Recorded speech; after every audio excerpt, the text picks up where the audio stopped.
Welcome to this episode of the PR Power Hours. So we're going to cover today reputation management, and it's all about protecting what you have built. So as usual, it'll be no more than an hour. We'll have a Q&A at the end for anybody who has shown up live today. For anybody watching on the replay, feel free to drop me a wee DM or an email if you have any questions. I will give you some homework, and I will introduce you ways to work with me. We're going to cover four parts today. So a wee bit about what PR actually is, a bit about who cares about what you post online, why should you care? And we'll talk a wee bit about using social media to your advantage and a wee bit on crisis communications. Now, this presentation, it's a bit of a mishmash of a number of different trainings that I have delivered. I do deliver a lot of crisis communications training, either bespoke for organisations, or I do it in a one-to-many approach through Westminster Insight. I've also delivered versions of this training to CO3, the Chief Officers organisation in Belfast, about reputation management, and also to some Ulster University students as well. So overall, I mean, I just really want to make sure that you're thinking of your reputation, in whatever, whether you're a business owner, whether you're working in a business, we need to think about what people are saying about us and our organisations. Wee bit about me. So, live and breaking news. This is a photo from Friday night where I got myself dressed up and I was awarded silver in the Independent PR Practitioners category at the Northern Ireland CIPR Awards. So I'm really, really chuffed with that. I have been in business for a year, working full time for myself, and it's just been brilliant. I've worked with really interesting clients, delivered on a whole different range of campaigns, delivered different types of training, and I have absolutely loved it. And I've also started Press, which is an online membership community for small business owners. So again, it's a way of working with me in a one-to-many approach. Just to take you through the different steps of PR and how to raise your profile and how to get in the media. And I got a DM from one of my members this morning. So she's just been invited back onto Radio Leads, and that's something she pitched during one of our accountability calls. So I did a wee happy dance, I have to say. So what is PR? Before we get to that, we'll talk about marketing. So marketing is about making an audience aware of a brand, your product, or your service. It's about making sales, and we absolutely have to make sales in our businesses, whether you're a business owner or working for an organization. And advertising is its close cousin, obviously. It's about bringing attention to products and services. So you can go really, really deep through social media advertising, really, really tailored, or you can have more of a broad brush approach, for example, on billboards, at the bus stops, on TV. And these are both really important elements for your business and making sales. And PR it is different, but again, using good PR, you can also encourage people to find your products, business, and services and make sales that way as well. But in terms of today's context, PR is about cultivating relationships between brands and businesses and your audiences organically. And it's about your reputation. It's the result of what you say and what others say about you. What are they saying about you when you're not in the room? And PR helps build strategic relationships between you and your business with your target audience. That's your customers, it could be your stakeholders. It's about building or enhancing your reputation. And I covered audience in one of the previous Power Hours. If you think about all the different ways people can learn about you, you could be in the media, you could have been on the news bulletins last night, you could be in the local paper, you maybe have an e-newsletter going out, maybe you've got a print magazine, you have a website, you could have a podcast, maybe you've been on a podcast, you're out networking, all these different ways people can get to learn about you. And again, these all add up to your credibility. They all add up to building a perception of somebody or their business. So we have somebody on the call today has heard about me from somebody else. I am assuming it was very positive because they're here on the call with me today. So I very much appreciate that. So think about, what are people saying about you when you're not in the room? And why should you care about your credibility and reputation? Well, according to Oprah, all that you have in the end is your reputation. And she's quite right. Who remembers this gentleman? Can anybody name him for me in the chat? It's going back a bit now, but this was pre-internet days. I'm waiting on the chat. Go on, shout out. Who is this? This is Gerald Ratner. He had a multi-million pound jewellery jewelry chain in the 1990s, and he made a joke at an IOD dinner one night and basically called all his products crap and implied that his customers were really stupid for buying them because they were crap. Indeed, one of the comments was an M&S prawn sandwich cost more than some of his earrings. And his reputation went down the toilet and his business collapsed. A multi-million pound jewellery business collapsed within weeks because of his joke. Because people aren't stupid, your customers aren't stupid. And again, this was pre-social media, pre-internet. And I remember him going on Wogan one night to try and row back from his gaffe, but it didn't really help. So your reputation is so important. It can have massive implications for your business. It can have implications for you personally as well. And again, that's quite a large example, but I've got a few sort of smaller, not smaller examples, but more personal examples coming up. And I need you to think about what contributes to your reputation. You've got your personal characteristics, that's who you are. You high energy, low energy, I'm quite high energy. You've probably guessed I like to talk. So what it is about you that contributes to your reputation. What about your non-work activities? Where do you hang out in the evening? Are you in the pub? Are you in the football club? Are you in the GAA? Do you go horse riding? Do you like a sea swim? What do you do outside of work?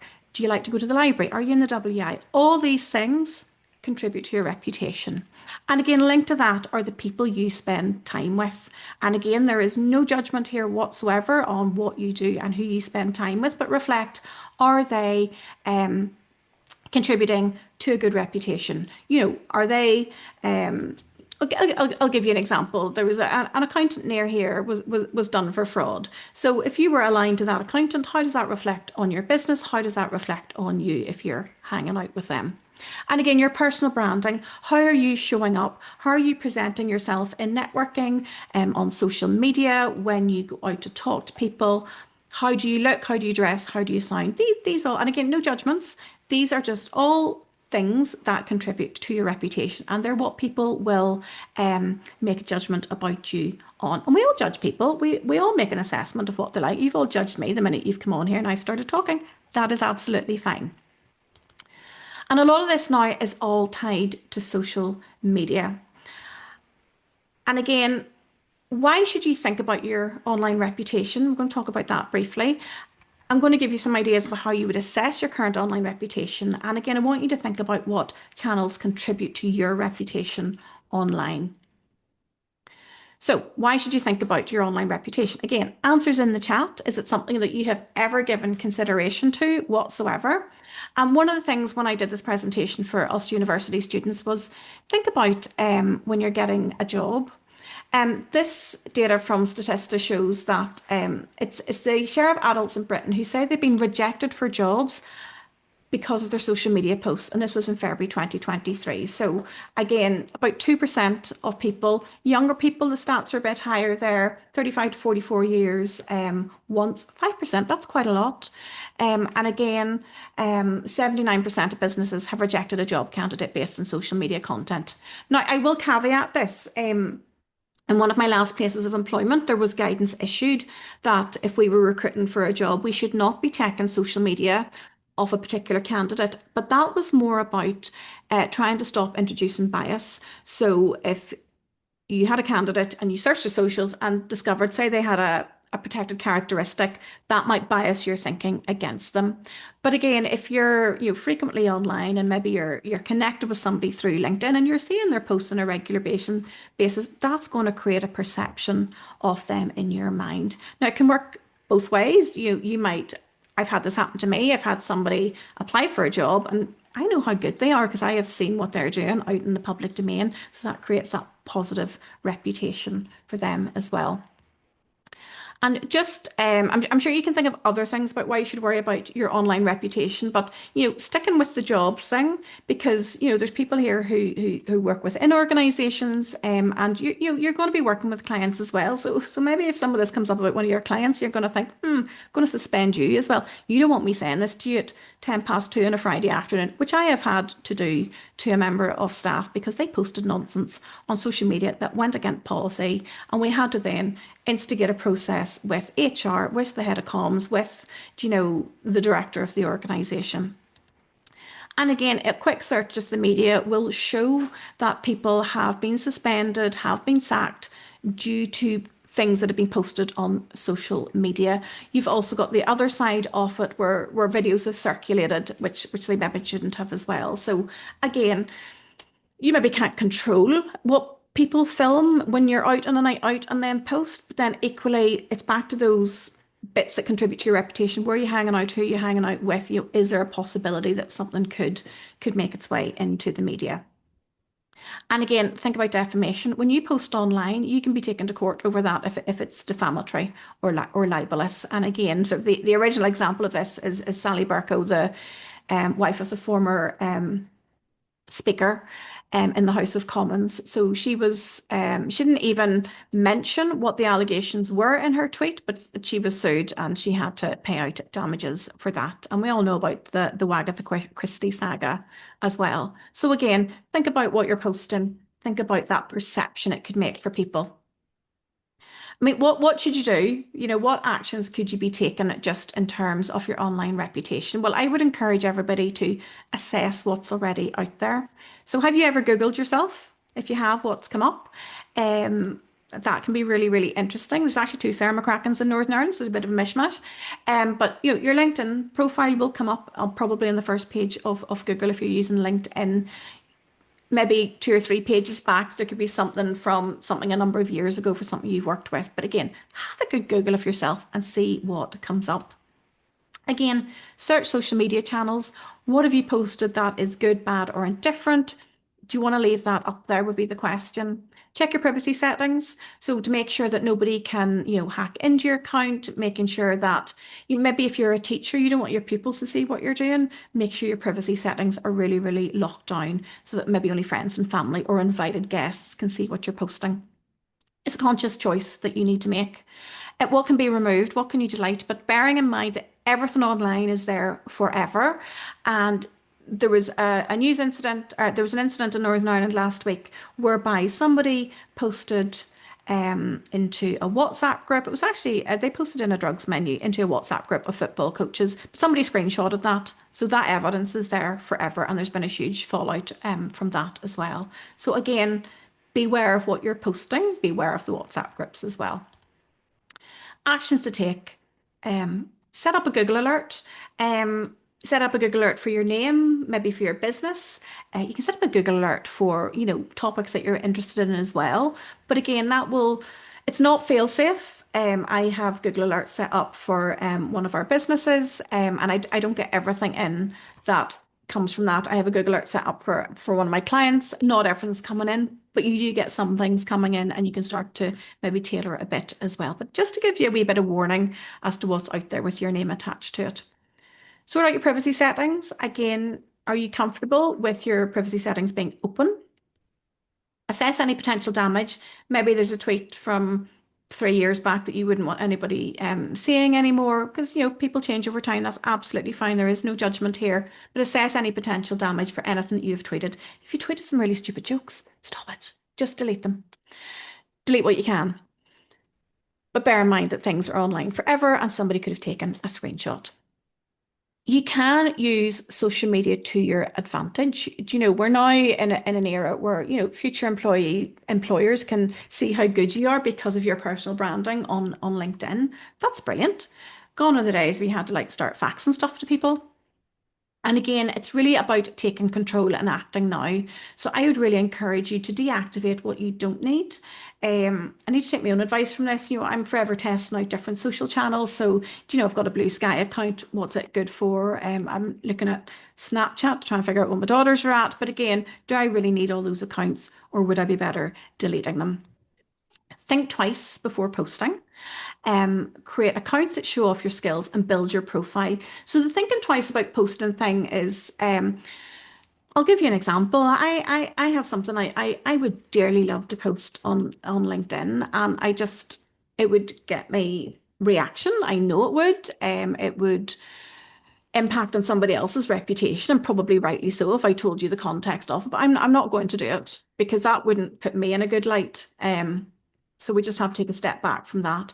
Again, if you're tweeting jokes, will your potential clients actually find it funny or will they just look at it and go, oh, I don't really want to work with them. That doesn't really align with my values. So when you're posting, What should you be posting about? I'm not saying don't ever post anything controversial, don't ever post that joke, but you need to make that conscious decision of the potential implications for you and your business and your future clients. Again, the accounts that show off your skills, LinkedIn, brilliant, business to business, future employers, current employers, showcasing your business if that's where your clients are. Do you know, if you maybe want to do some TikToks, if that's where your clients are, again, showing off what you do, how you do it, absolutely brilliant for that. And again, these all amalgamate together to build your profile, build your perception, and really showcase how good you are at your business. Some do's and don'ts. I hope these are fairly explanatory. Again, don't overshare personal details, particularly opinions that could harm your reputation. I am not saying don't have a reputation, but if you want to post something controversial, be aware of the potential consequences. That is all I am saying. Don't post recklessly or after a drink. Again, no offensive language, no inappropriate jokes. Not everybody finds them funny. And don't ignore your digital footprint. It's never gone. Old posts can resurface. Some of the examples I gave you earlier that they've resurfaced after a number of years. So delete what you can. And if it's being shared without your consent, then you can take action against that. Try, and I know it's really hard, try and avoid public disputes or negative debates. That could be with a client, it could be with somebody in your work, it could be with the HR team. I don't know, but just try not to get into that debate online. And even if you do take it to the DMs, bear in mind, people can screenshot that as well. Just don't troll. Don't do it. Everybody on here is nice. I know you are. That's fine. And some do's then. Be yourself and share content that reflects your values, your interests, your personality. That's why I'm posting on LinkedIn photos of me and the dog and the ponies and whatever. That's me. I don't need some polished headshot. And it's about trying to build trust and credibility with your target audience. Use your channels to your advantage. Have you got a professional headshot done, or at least one that's not you in the pub? Have you written a good bio? Are you really showing off your talents and skills? And are you actively building your network through your social channels or even through your networking in person or online? Engage thoughtfully. Again, interact respectfully. Everybody's entitled to an opinion, like and comment. I mean, I did a post, I was in a group on Facebook the other day, and somebody had put in, they were struggling with like nurturing their audience. I put in my suggested advice, which is, build out an email sequence, a nurture sequence. Somebody weighed in going, that's not how you do it. And I was quite annoyed, and I thought about, re-engaging. I thought, no, I'll just ignore it because they're entitled to their opinion. I disagree profoundly, but I don't know who they are. Don't even know where they live or anything about them. So don't let that annoy you and just carry on. Again, post good quality content. Is it well written? No typos? Does it align to your business? Does it align to your values? And again, that is what people will be interested in reading about you. And if you want, say you're looking for a new role, showcase your successes in your current position, or maybe you're looking for new clients. How can you showcase what it is that your clients are actually doing at this point in time? And again, set your privacy settings. Take control of who can see your posts and your personal information. So I'll pause there for a wee second, and we're just going to move now into a little bit on crisis communication. Now, like I said, this is like a full day training course that I deliver, and I've done some bespoke training for businesses as well. Did an international beauty company in London needed a crisis plan, so popped over on the plane over to see them. They were lovely, and I've done it for some local councils here as well, and a whole range of businesses in between. But a crisis is it's going to happen. It's if not if, but when. So it could be for your business or it could be on a more personal level. And in terms of what you're facing, there's a number of risks on your doorstep. Cybersecurity, safeguarding, weather infrastructure events, on-site incidents. I am quite sure that you could make out a list of things that might keep you awake at night in terms of a crisis for your organization. There's a lot of talk at the minute about cybersecurity. I was actually talk about that last week at our ABC Business Networking. Absolutely brilliant. And again, there's actions you can take, but more than likely at some point there's going to be a cyber incident in your business because that's just the way it's going. And again, have a really good thing. I mean, I think it's like, what keeps you awake at night? Can you make a list of that? And then from my perspective, it's how can communications help you mitigate or manage that crisis situation? The news cycles at the minute are really, really fast moving, and public trust within your product, business, or service will come under pressure in a crisis situation. When a crisis hits, your reputation will suffer.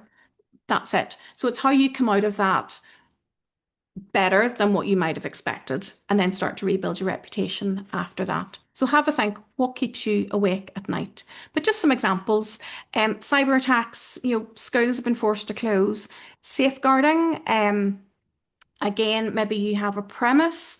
You might have people having, there might can be untoward activity which you have no control over taking place in that. What are you going to do about it? Weather and infrastructure, there's a lot of storm warnings about at the minute. How will that impact on your business if a tree falls and hits the cables and your Wi-Fi is cut off? Think about those kinds of things as well. And start to make your list about that. I do love scenario planning for crisis communications. That's a great workshop to do because you get all the stuff out on paper. An operational crisis is a very tangible event or situation that your organisation is caught up in. It could be a fire, a flood, natural disaster, a riot, health epidemic, terrorist attack, all these things. You've no control over that whatsoever. Do you know, you could be minding your own business. If you remember, there was the football trophy presentation, one of the cities, I can't remember which one in England, and a man got into his car and drove through the crowd. You've no control over that, but your organization could have been caught up in that. Maybe you were a premise owner in that vicinity, you're the fire service, the ambulance service, they're all caught up in that. And it's how you manage that. So the examples here, do you know, if you remember the London Towers going on fire, absolutely horrendous. But again, if you were a business in that vicinity, there would be knock-on effects to you. And the lady who had to cancel 15 cake orders, that was due to Storm Owen. Again, she had no electricity. She couldn't melt chocolate to decorate her cakes. So not of her making, but she had to manage the reputation of her business and manage her clients while trying to heat chocolate over a candle. Now, a reputational crisis is much more, well, is as interesting, shall we say. It doesn't need anything physical to happen. It's rooted in feelings towards your business or individuals, such as a CEO, or it could be one of your celebrity ambassadors, or it could be one of your senior leaders. And you see examples of this all the time in the media. And again, social media can escalate this to a really big media storm. So, a couple of examples. RSPB a number of years ago put out a tweet basically calling the Prime Minister a liar, and I think some of the ministers as well. And that resulted in a Charity Commission investigation that took a year to complete, nearly a year to the day to complete. It also resulted in lots of internal wranglings over who signed off the content, how did it even get out in the first place, and then implications for content going out in the immediate aftermath. So it wasn't my team that did it, I'm just going to say that, but I was caught up in having to sign off, our reserve is closing at 5 o'clock tonight type social media posts. So again, in terms of reputational crisis, I would encourage you to map out potential scenarios. What if your CEO does a Gerald Ratner and makes a stupid joke at an event? How are you going to manage the fallout from that from a comms perspective? What happens when somebody put out a social media post and it's not right and a storm escalates as a result of that? How are you going to manage that? That's where your comms team comes into that as well. And in terms of crisis comms response, it's called the gold. Now, the first hour after a crisis starts to emerge, there's some very specific steps that you should be taking. First off, I mean, you're going to have a crisis comms team in place, or a crisis team. Obviously, if you're in a factory, you're going to have, the senior leaders. How do you get them together ASAP and bring in your head of comms at that to help manage the reputational side of things? But how are you going to confirm the facts? Risk assess. Is it high? Is it low? Is it critical? You'll have done all your planning, so you're going to be able to do that quite quickly. How do you brief staff? How do you activate the crisis team? Drafting holding statements. Again, you should have a bank of those already done for a whole different range of scenarios, so you don't have to think on the hoof, as it were. And then you need to start, engaging with the outside world and keep that monitoring and updating going. And there are 4 pillars to crisis communication. So clarity, plain simple language. This is not a time for jargon. It's never a time for jargon, let me say that. But particularly in crisis, really basics, factual statements are required to acknowledge what's going on and people at the heart of a crisis. So it's about looking after the people who've been impacted by whatever it is. If you remember Alton Towers and the ride there was a serious incident in the ride and people had life-changing injuries. But the CEO fronted up and just said, it's our fault. We'll pay compensation. People don't have to go through hoops. So if you Google that one, you can get some really good examples of how to manage a crisis. So plain simple language, no jargon. Consistency is important. So if you've got different social media going out and a press statement and a piece on your website and your spokesperson speaking, they need to see the same, it all needs to say the same things. So same facts presented across all channels. And speed is really important as well. You need to act quickly. And it's things like putting out a statement. Yes, we are aware an incident has happened. We have no further details at this time. And an hour later, you can update that. Or you might say, yes, we're aware this has happened. We're contacting the people involved.